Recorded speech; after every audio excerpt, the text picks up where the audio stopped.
Саламатсыздар, Алау телеарнасында жаңалықтар ақпараттық қызметі. Студияда Сымбат Асқар, алдымен аңдатпа. Автокөлік салығын төлемей жүрген 7000 қостанайлықтың берешегі 200 миллион теңгеге жеткен. Осы ретте мемлекеттік кірістер департаментінің мамандары 1 сәуірге дейін автокөлік салығын төлеу қажеттігін ескертеді. Мерзімінен кешіккендер қосымша үстемақы төлеуге мәжбүр болады. Жер бетінде ертең халықаралық әйелдер күні аталып өтеді. Оның басты белгісі гүл шоқтары. Биыл елімізге лала гүлдер Голландия мен Белоруссиядан әкелінді деп отыр флористер. Әлемде сан мың түрлі мамандық бар. Сол мамандықтардың көпшілігі ерлер қауымына тиесілі. Бірақ соңғы жылдары әйелдер бұл қате пікір екенін дәлелдеп келеді. Себебі нәзік жандылар жыл сайын түрлі ауыр салаларды меңгеріп жатыр. Автокөлік салығын төлемей жүрген 7000 қостанайлықтың берешегі 200 миллион теңгеге жеткен. Олардан бұл ақшаны өндіріп алу бойынша өтініш құжаттар қазір жеке сот орындаушыларына берілген. Осы ретте мемлекеттік кірістер департаментінің мамандары 1 сәуірге дейін автокөлік салығын төлеу қажеттігін ескертеді. Мерзімінен кешіккендер қосымша үстемақы төлеуге мәжбүр болады. Көлік салығы. Қостанай облысы мемлекеттік кірістер департаментінің мамандары салықта төлеу мерзімі 1 сәуірде аяқталатынын ескертеді. Бұл мерзімнен қалып қойғандарға қосымша өсімпұл қосылады. Азаматтарға ыңғайлы болу үшін қазір банктік немесе түрлі қосымшалар арқылы төлеу жасау мүмкіндігі бар. Онда тіпті төлем мөлшері де көрсетіледі. За 2024 год налог. Қостанай облысы бойынша 160 мыңнан астам автокөлік иесі бар. Олардың 30 мыңға жуығы қазіргі уақытта көлік салығын төлеп қойған. Сонымен қатар уақытында төлемейтін автокөлік иелері де бар. Автокөлік салығы уақытында төленбеген жағдайда іс жеке сот орындаушыларына жіберіледі. Қазіргі уақытта Қостанай облысы бойынша салығын уақытында төлемей жүргендердің саны 7000-ға жуықтайды. Тіпті бір қостанайлықтың автокөлік салығы бойынша қарызы 6 миллион теңге шамасында. Ол қазір іздеуде. Банк карталары бұғатталған. Налоговый приказ. Жеке сот орындаушылары борышкерлердің жеке үйлерін арестке қояды, автокөліктерін айып тұрағына орналастырады, ал банк шоттарын бұғаттайды. Борышкерлердің шетелге шығуына рұқсат жабылады. Сонымен қатар олар өздерінің барлық борыштарына қосымша жеке сот орындаушысының қызметі үшін 25%-ға дейін ақы төлеуі керек. Естеріңізге сала кетейік, 2025 жылдың 1 сәуіріне дейін 2024 жылдың салық берешегі өтелуі тиіс. Өткен жылы бұл шараларды уақытында орындамаған 8 азамат 5 күнге қамаққа алынған. Қазіргі уақытта ұзақ уақыт бойы салық берешегін төлемей жүргендердің берешегі 200 миллион теңгеге дейін жетті. Сергей Лукашин, Аслан Биахмет, Алау телеарнасы. Құтқарушылар Қостанай облысының оңтүстігіне қарай жолға шықты. Төтенше жағдайлар департаментінің тобы 10-нан астам арнайы техниканы, оның ішінде су көлігін Арқалық, Амангелді және Жангелді аудандарына жақындатуда. Еске салайық, су тасқыны жоғарыда аталған өңірлерде алғаш рет былтыр наурыз айында басталған болатын. Қостанайда облыстық ішкі істер департаменті қызметкерлері арасында мереке алдында қарудан ату жарысы өтті. Одан бөлек полицейлер көлік басқаратын қыз-келіншектерді құттықтады. Толығырақ келесі сюжетте. Қостанай облысының құтқарушылар тобы оңтүстік өңірлерге аттанды. Төтенше жағдайлар департаментінің күштері мен құралдары су тасқынына қарсы іс-шараларды жүргізу және жағдайды бақылау үшін Арқалық қаласына, Амангелді мен Жангелді аудандарына кетті. Топтың құрамында 35 құтқарушы мен 11 техника, оның ішінде өзен арналарын тазартуға және қорғаныс құралымдарын нығайтуға арналған ірі инженерлік көліктер кірді. Сондай-ақ ол өзендер мен су басқан аумақтарда құтқару жұмыстарын жүргізуге және су деңгейін бақылауға арналған 400 кемесімен жабдықталған. Өңірлік штабпен іс-қимылдар мен байланыстарды жедел үйлестіруді қамтамасыз ететін командалық штабтық көлік құралы. Құтқарушылар профилактикалық жұмыстарды жүргізіп, су деңгейін бақылап, қажет болған жағдайда су тасқынының ықтимал зардаптарын жою шараларын қолға алмақшы. Гидрологиялық жағдайды бақылау тәулік бойы жалғасуда. Қостанай облысының полиция департаментінде халықаралық әйелдер күні қарсаңында әйелдер арасына тапаншадан атудан турнир өтті. Оған агенттіктің түрлі бөлімдерден 20-ға жуық қызметкер қатысты. Ұйымдастырушылардың хабарлауынша, қатысушылардың әрқайсысы 25 метр қашықтықта қаруды ұстау шеберлігін көрсетті. Жарыс қорытындысы бойынша жеке біріншілікте 3-ші орынды полиция бөлімінің баспасөз хатшысы Карина Базарбаева, 2-ші орын департаменттің қаржылық қамтамасыз ету бөлімінің қызметкері Сания Нұрбаева иеленді. Ал турнир чемпионы жедел әрекет ету арнайы бөлімшесінің қызметкері Алиса Бисенбаева. Жеңімпаздар әрқайсысы медальдар мен мақтау қағаздарымен марапатталды. Байқауды ұйымдастырушылар жеңімпаздарға дипломдардан бөлек барлық қатысушыларға раушан гүл шоқтарын тарту етті. Қостанайда халықаралық әйелдер күні қарсаңында патрульдік полиция қызметкерлері жүргізуші әйелдерге ерекше шара өткізді. Ең алдымен қаланың кең асфальт алаңдарының бірінде қызметтік көліктер 8 санымен тізімін құттықтау сурет жасады. Оның үстінен инспекторлар жол ережесін бұзбаған жүргізуші әйелдерді ғана тоқтатты. Жол қозғалысы ережелерін сақтаған үшін алғыс ретінде полицейлер жүргізуші ханымдардың мерекелерімен құттықтап, қызғалдақ гүлмен арнайы дайындалған дипломдарды табыс етті. Шараны ұйымдастырушылардың айтуынша, бұл жол қозғалысы ережелерін сақтаудың маңыздылығын айқын еске түсіріп, барлық көлік жүргізушілері үшін жақсы үлгі болады.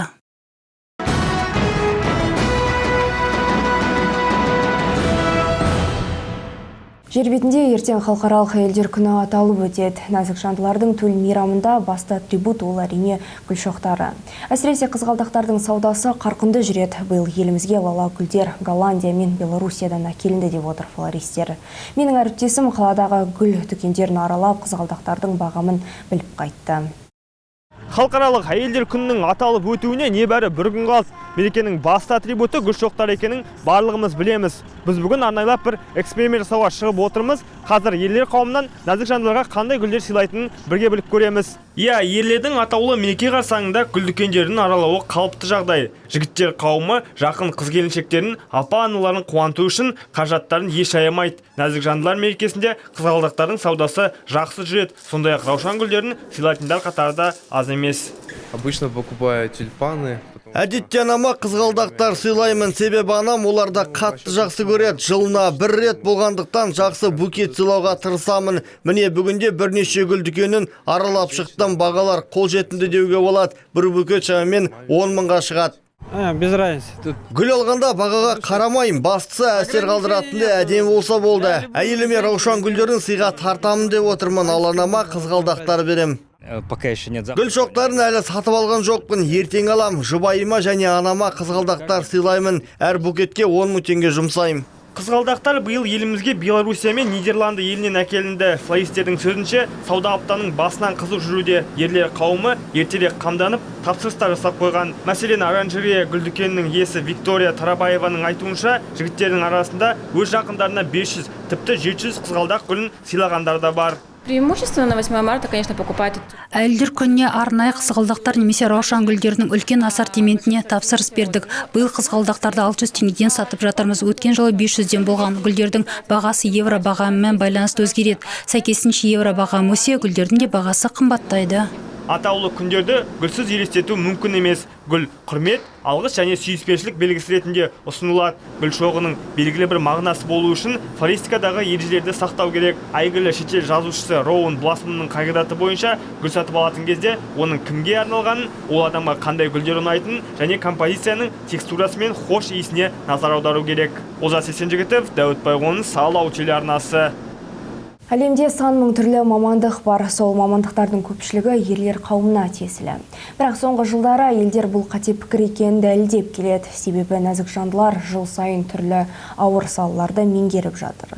Бүгінгі кейіпкеріміз Қостанай қаласында такси қызметінде жүрген бұрымды. Ол өзінің мамандығы туралы айтып, 8 наурыз қарсаңында да жұмыс атқаратынын жеткізді. Татьяна Карагоданың такси қызметінде жүргеніне 2 жылдан асқан. Нәзік жанды болғанына қарамастан көлікті сан құбылты басқара алады. Ол үшін тік бұрышты қиылыстар, артқа шегіні автотұраққа икемдеп қою түкте емес. Қазір техниканың тілінде түсіне бастаған. Уже более-менее начала разбираться. Бұрын кілтті салып, көлікті қалай оталдыруды білмейтін едім. Қазір көлігім тұтанбай қалса, немесе абайсызда бір жерде сөніп қалса, қарап отырып себебін анықтай аламын. Бұл менің жылдар бойы жинаған тәжірибемнің арқасында. Такси қызметін жүріп көп нәрсені үйрендім. Бұрында қала ішінде сәлемдеме тасып, кейін жолаушы жинап Қостанай Әулиекөл бағытына шығады. Оның сөзінше мамандықтар ерлер немесе әйелдер болып мүлде бөлінбейді. Мереке қарсаңында да такси қызметінде болады. С утра я еду на Әулиекөл. Таңертең мен Әулиекөл ауданына қарай жолға шығам. Алдын ала жолаушыларды жинап аламын. Олардың діттеген жеріне жеткізгеннен кейін үйге ораламын. Балаларыма шай тамағын беріп, сабақтарына жіберемін. Кейін қала ішінде сәлемдеме тасумен айналысамын. Бұл мамандықта тек ерлердікі деп қарастырмас едім. Өйткені әйелдер де такси қызметінде жұмыс істейді. Татьяна көлік басқарып отбасын бағып отырған ана, ол өз мамандығына берілген. Жүрегі мейірімді қоғам қайраткері, бүгіннің батыр деуге болады. Өйткені Татьяна қаламыздағы белгілі еріктілер клубының мүшесі. Ол сан мәрте жоғалған адамдарды іздестіру шараларына қатысқан, жаны жақсылық жасауға құмар. Евгений Шевченко, Аслан Биахмет, Алау телеарнасы.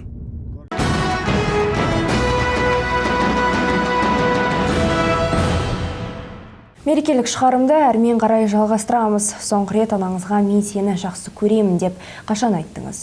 Күйбен тіршілікпен жақындарымызға жылы сөздер айтып, жағдайын сұрауды ұмытып жатамыз. Аталған сауалды әріптесім Қаракөз Мақатова қала тұрғындарына қойып көрді. Келесі сюжетке зер салайық. Мейрам құтты болсын, қостанайлықтар шаңғана эксперимент жасауға орталық алаңға келдік. Ал мен өз сауалымды қоятын алғашқы адамды көріп тұрмын. Сәлематсыз ба, алда келе жатқан мейрам құтты болсын. Сізге бір сұрақ, анаңыз сізді қаншалықты жиі еркелетеді? Сәлематсыз ба? Көп рахмет, сізді де құттықтаймын мейраммен. Мені жиі еркелетеді анам. Ботам дейді, әселім, жаным дейді. Рахмет. Ал сіз анаңызға мен сені жақсы көремін деген сөзді қаншалықты жиі айтасыз? Күнде звондаймын, күнде айтып отырам. Қоштасқан кезде, мама, мен сені жақсы көрем деп айтам. Ендеше қазір телефоныңызды алып, анаңызға бірге хабарлассақ болады ма? Болады, әрине. Мама, мен сені жақсы көрем. Мен сені жақсы көрем. Қатты жақсы көрем. Да?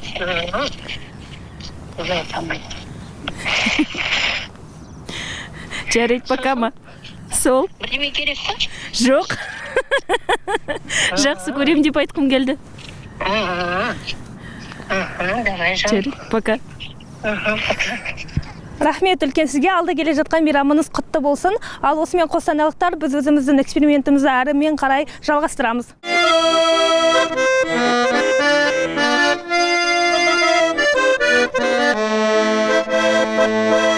Мам, бұл мен ғой Гүлназ.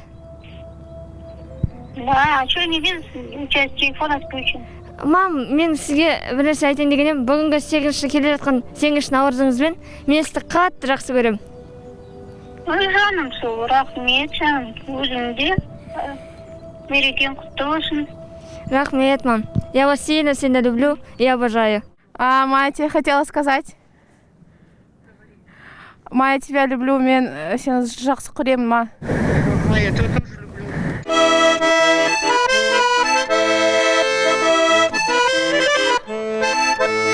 Әжем қолында өскен.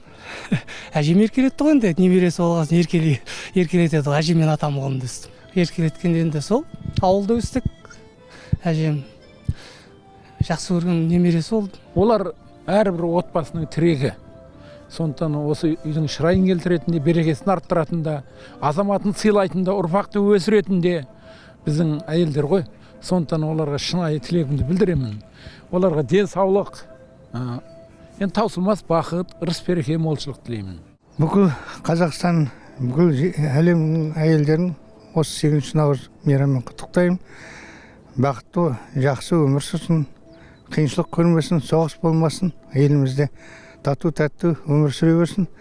Болашақ қыздарымыз, немерелеріміз амандық тілеймін. Осылайша біз қостанайлықтардың аналарына деген мейірімдерін көрдік. Осы сәтті пайдаланып мен де өз анама қоңырау шалғым келеді. Анам қазір үйде, бірге қоңырау шалайық. Алло, балам.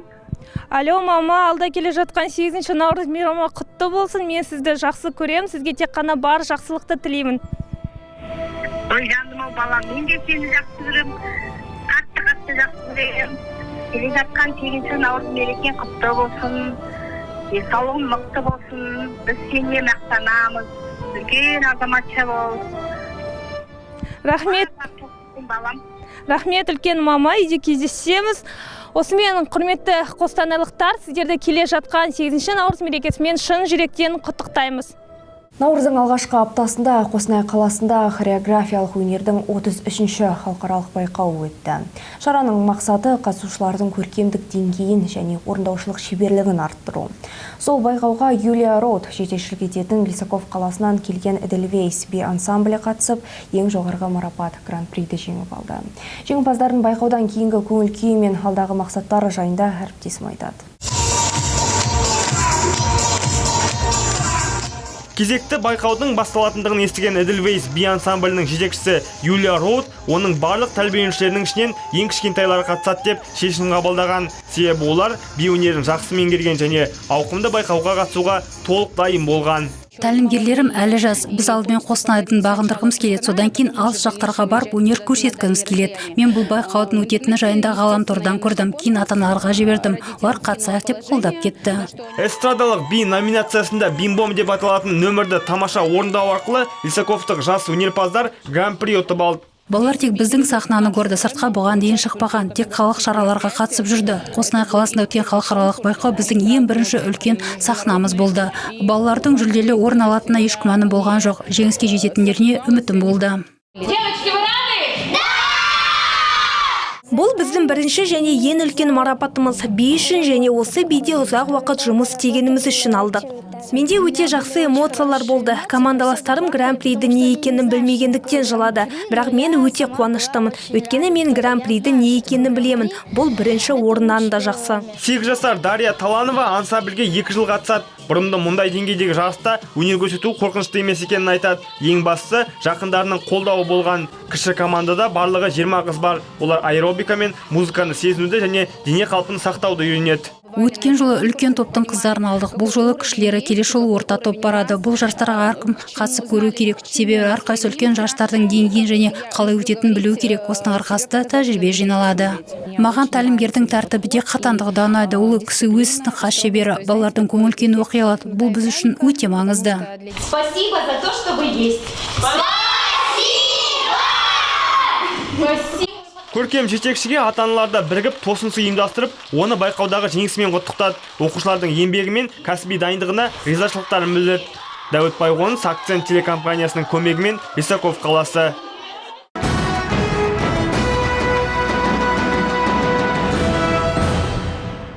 Қостанай дүкендерінің сөрелерінде жақында Атразумовичадан кезекті жаңа өнімдер пайда болады. Бұл арнайы технология бойынша шығарылатын шикі ысталған шұжықтардың желісі. Олар заманауи европалық жабдықта жасалады, ал рецепте өнімге жарқын дәм беретін арнайы дәмдеуіштер пайдаланылады. Брендтің ассортиментін зерттеп қайтқан әріптестерінің әңгімесі. Атразумовича сауда белгісінің бұл жаңашылдықтары тіпті ең талғампаз гурмандардың жүрегін жаулап алады деп сендіреді Аянозас жауапкершілігі шектеулі серіктестігінің технологтары. Кәсіпорын шикі ысталған шұжықтардың желісін шығарды және жақын арада олар дүкен сөрелерінде пайда болады. Шұжықтың бұл түрін күмәнсіз түрде элита санатына жатқызуға болады. Бұл осы өнімді өндіру күрделі және ұзақ процесс екендігіне байланысты. Ол зейінді, дәлдікті және жауапкершілікті қажет етеді. Атразумовича сауда белгісінің шикі ысталған шұжықтары арнайы стандарттар бойынша дайындалған. Сондықтан олар өте дәмді. Мінсіз классикалық итальяндық дәмге қол жеткізу үшін кәсіпорында құрамына кіретін әрбір ингредиенттің сапасын мұқият бақылайды. Бұл тек ет қана емес, сонымен қатар дәмдеуіштерде. Өйткені Атразумовича сауда белгісінің шикі ысталған шұжықтардың әр түрінің өзіндік дәмдік ноталары бар. Отразумовича сауда белгісінің посольская шұжығы ащы дәмге ие. Құрамында шошқа еті, хош иісті, мускат, жаңғағы және кориандр бар. Пепперонида ащы әуес қойларда қуантады. Тауық еті мен шошқа етінің дәмін бұрыштың бірнеше түрі қара, чили және паприкаға қалыптастырылады. Сиыр еті шикі ысталған шұжығы, сиыр еті мен мускат, жаңғағының комбинациясын ұнататындар үшін тамаша нұсқа. Ол Отразумовича сауда белгісінің 4-ші жаңалығы. Брауншвейнская шұжығы. Құрамында сиыр еті мен шошқа еті бар. Қара бұрыш пен кордамон дәмдеуіштері түрлі үйрер дәм береді. Атразумовича сауда белгісіндегі шикі ысталған шұжықтар заманауи еуропалық жабдықтардың климаттық камераларында піседі. Мұнда барлық параметрлер, температура, ылғалдық және тіпті ауа ағындары нақты бақыланады. Өйткені өнімнің дәмі мен сапасы осыған байланысты болады.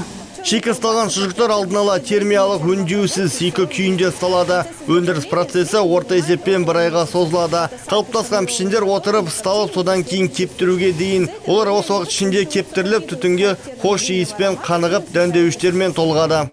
Жаңалық. Атразумовича сауда белгісінің шикі ысталған шұжықтары жақын арада Қостанай облысының барлық фирмалық бөлімдерінің, дүкендері мен супермаркеттердің сөрелерінде пайда болады. Компанияның жаңалықтары мен акцияларын әлеуметтік желілердегі ресми беттерден де қадағалаңыз. Осындай ақпаратпен хабарымызды аяқтаймыз. Нәзік жандыларды ертеңгі мерекесімен құттықтай отырып, сіздермен қоштасамын. Сау саламатта болыңыздар.